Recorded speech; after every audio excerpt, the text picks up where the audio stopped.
Welcome back to my channel. It's me again, Glambition with Maria B. Anyways, welcome back. Thank you guys so much for subscribing. I didn't think I'd have the number of subscribers that I have now in such a little bit of time. So I greatly appreciate it. This is a look for today. I decided to go for something very dramatic. Of course, dramatic because I got glitter, I got some dark lipstick. I'm not the best at cut crease. I did my best. It's not my forte, but when you throw some glitter on, everything's my forte with glitter. Comment down below if you like it, if you want to see some more cut creases, more glitter, more dark colors. If you're digging the dramatic, give me a thumbs up. Don't forget to share and please subscribe. I really hope you guys enjoy. Bye. Hello everybody. So first and foremost, I'm going to start with the Tame and Frame by NYX. This is just a pomade for the brows.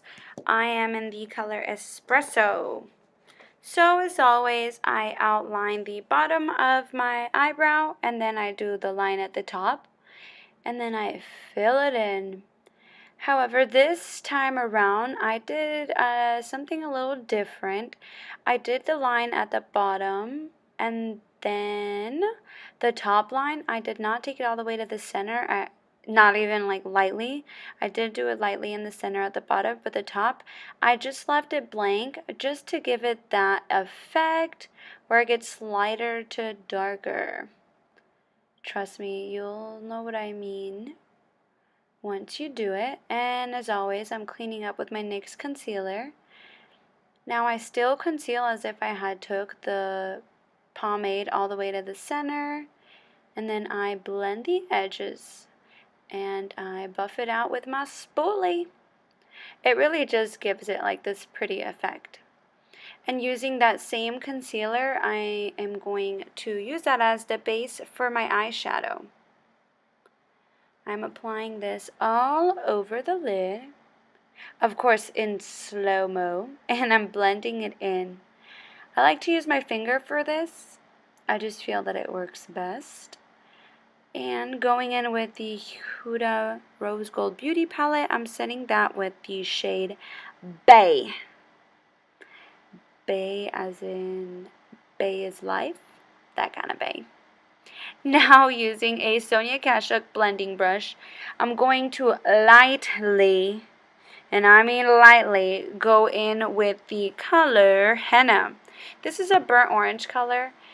And these shades are very pigmented, so be very careful. And as always, blend. And going in with just a clean BH Cosmetics blending brush, I'm going to blend that transition color a little more, just to avoid any harsh edges, if you know what I mean. And doing the same thing on the other eye. I have to keep practicing to go very lightly because I tend to go crazy, especially with the transition color, which is fine if I was going with a darker look, but trying to keep it light. Now with the Morphe R38, I'm going to pick up a reddish color. It's actually a deep red. It's called Man Eater from the same palette. This Morphe brush is a pointed blending brush, like a crease brush. And I'm going to blend this out right over the transition color. I'm going to make sure that I spread it out evenly. I've had times where too much red gets in one section and it looks blotchy. So I'm really trying my best to diffuse that red out and spread it out evenly. And going in again with a light hand to the opposite eye. I'm just kind of going in with the shape of my eye socket. And don't worry if it looks a little messy under on your eyelid. We're going to clean that up. Pretty much we're going to erase all that, so that really doesn't matter. What you're trying to concentrate is on blending it upwards, making sure it looks nice and blended from the crease and up. And going back with the blending brush. The clean one, of course. We're not picking up any more color. We're just blending that in one more time. Actually, I lie when I say one more time because it's not one more time. And going back in with the first brush, I'm not picking up any more of the transition color. I'm just going in with each brush that I've used just to blend and bring all the colors together. This is actually a trick I learned. I think it's called like stacking or something, but whatever color you add, you want to go over the color you had on before, just to blend it all out together. Now with the Morphe M433, I'm going to pick up a dark purple. It's called Bossé. It's kind of more like a burgundy, more than like a purple, really. And I'm following that eye socket shape again, throwing it over all the other colors.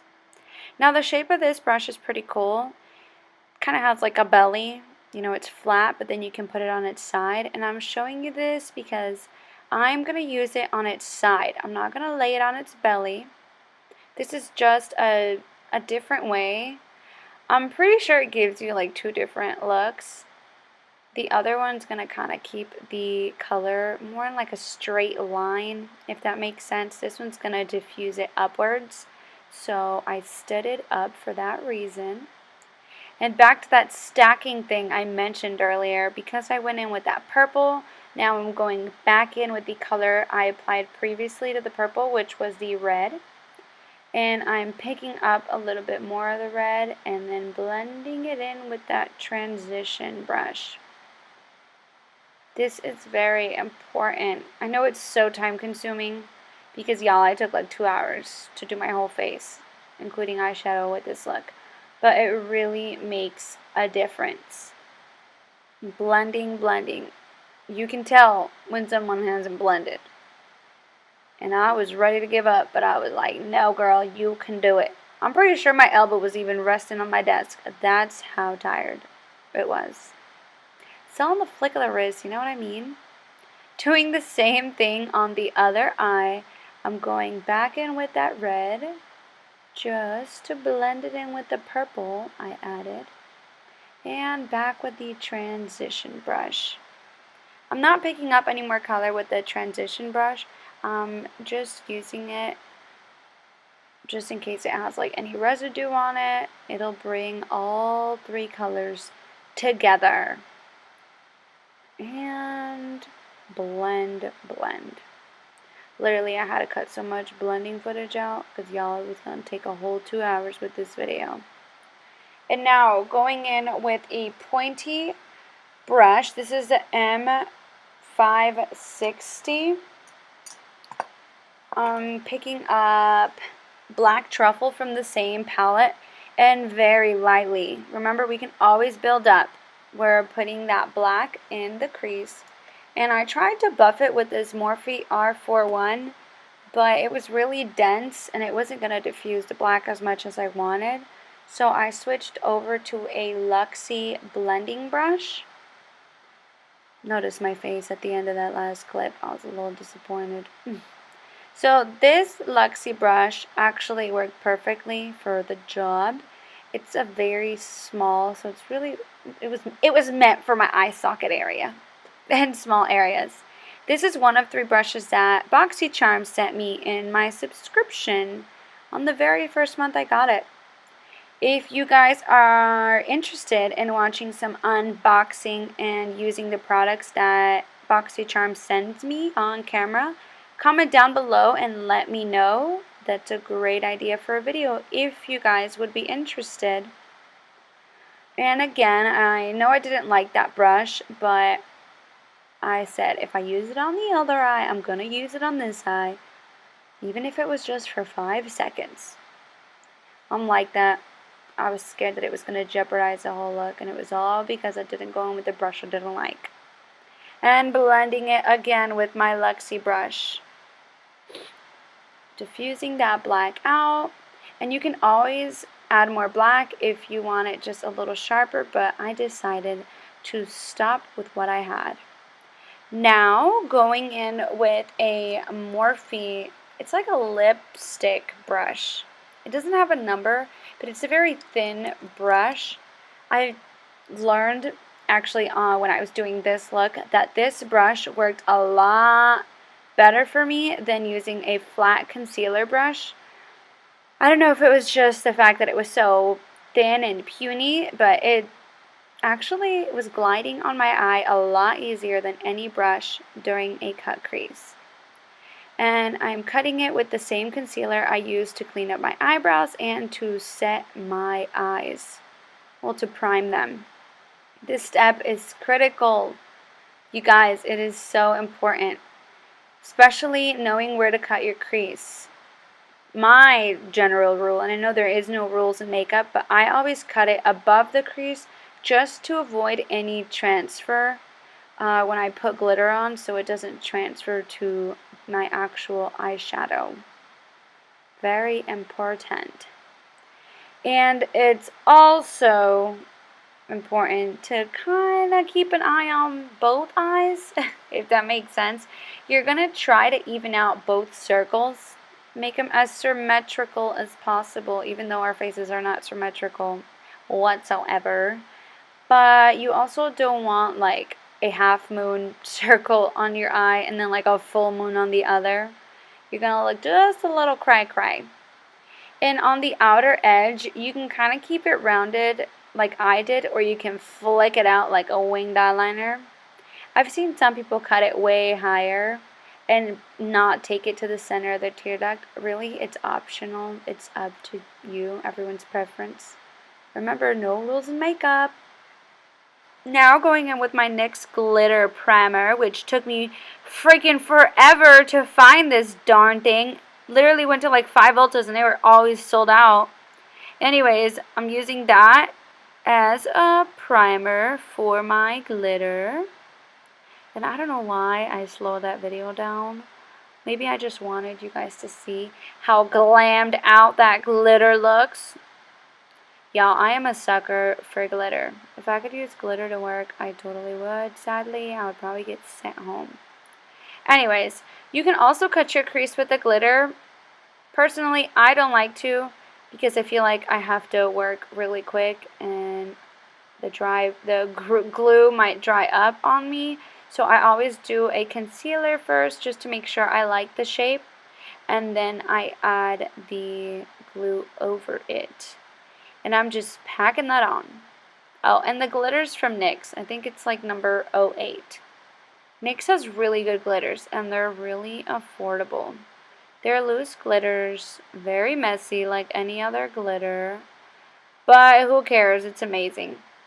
Which is also why I never do my foundation before I do my eyes. Like, it's very rare. It's probably if I like forget that I was going to do eyeshadow or if I'm in a rush. But I always leave my foundation to last, especially when working with loose glitters. And here's speeding up my eyeliner. The good thing about glitters is if I mess up my liquid eyeliner, I can always just dab some glue over it and then dab some glitter over it. The glitter's opaque enough that it'll probably cover that black liquid eyeliner if I have any major mess ups. Luckily, I didn't mess up this time. I guess I was having a damn good day. And don't forget to curl your lashes if you're going to throw some falsies on there just to help them blend. Tightline that eye so that you can't tell the separation between your real lashes and the falsies. And here I am applying the Vegas Snail lashes. I'm just going to say the ones in the blue packaging because I don't even know the names of it. I know the other one's like Shining Star, but that one's in the purple packaging. This one's like the fluffy ones. The other ones are like really curly. This is like the fluffy ones. I have no name for it. Make sure you pinch your lashes down to your eyelid. You don't want to be flapping around half an eyelash when you're at dinner or at the club. And this step is optional. If you want to just take that smoky to another level, you add the same colors that you put on your eyelid to the bottom, right under your lower lashes. You don't have to take it all the way to the center. I did. You can throw some glitter in the center. You can go from dark to light, light to dark. Remember, there's no rules in makeup, but I really like adding the smokiness to the bottom. I think it kind of like puts the whole look together. If I don't, I feel a little naked in the eye. And then I put some black liner in my waterline. And I don't even think I mentioned it, but the eyeliner I used, the liquid was NYC, and this one was by Ulta. The gel was by Ulta. And then you add some mascara to your bottom lashes. And my last and final step is highlighting the tear ducts of my eyes. Thank you guys again for watching. Hasta mañana. Bye.